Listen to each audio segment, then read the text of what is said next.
It has long been told that the rising of the divine feminine was inevitable. That time is here.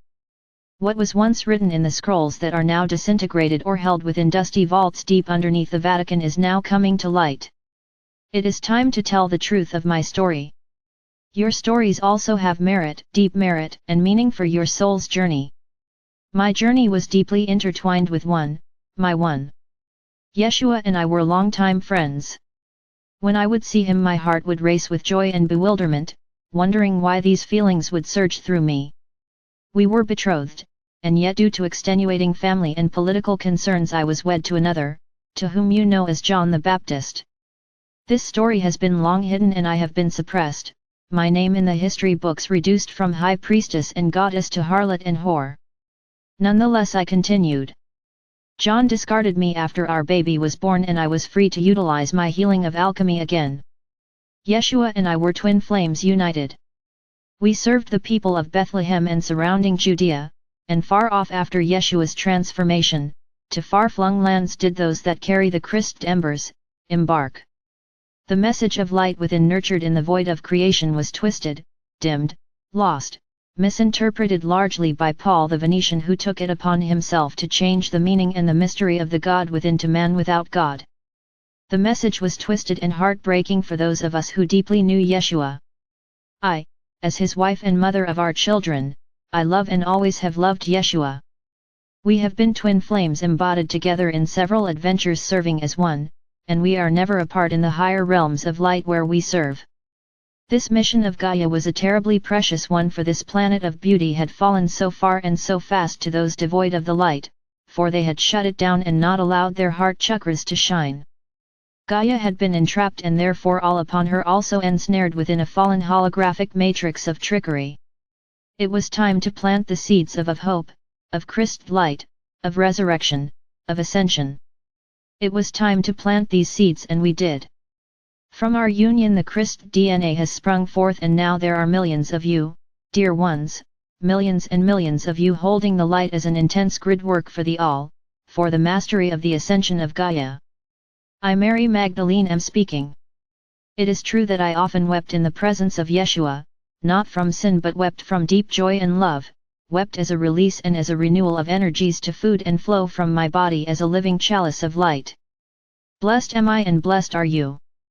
Many blessings are to be coming forth in the coming months and years as Gaia's landscape is forever flexing and changing little by little to accommodate her new form within the higher dimensional energies. Gaia is rising, energetically, in step with the sun's higher dimensional rays. It must be this way.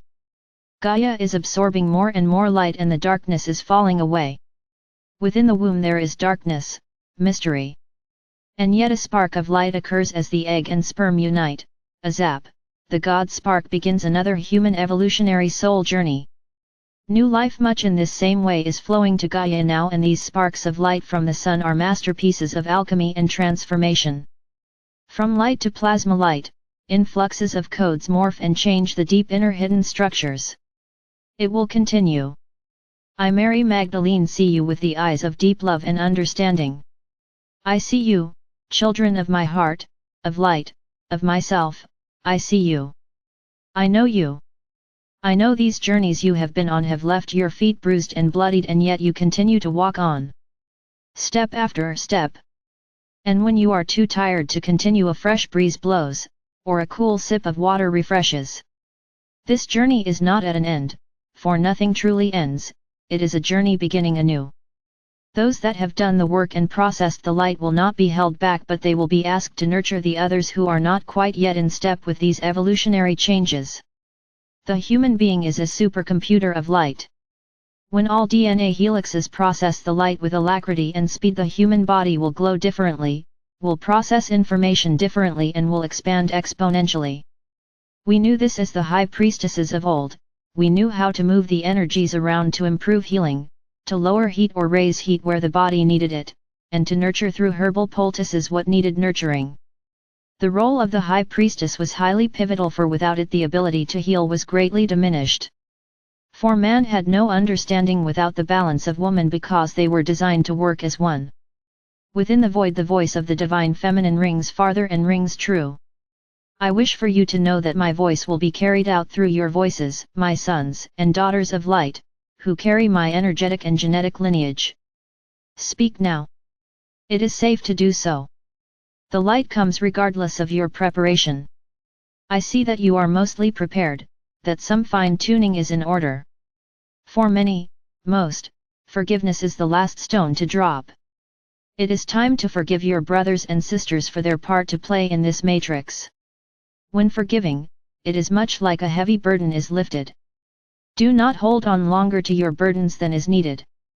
That is the ego's way of finding purpose. There is great freedom in light, in forgiveness. I wish for you to know of my deep love for you. I am aware that my story has been met with ridicule and hate. Let it not be so with you. It is time for the new Gaans to rise, wings out, hearts open, as we all serve as one. I am Mary Magdalene. Galaxy Girl.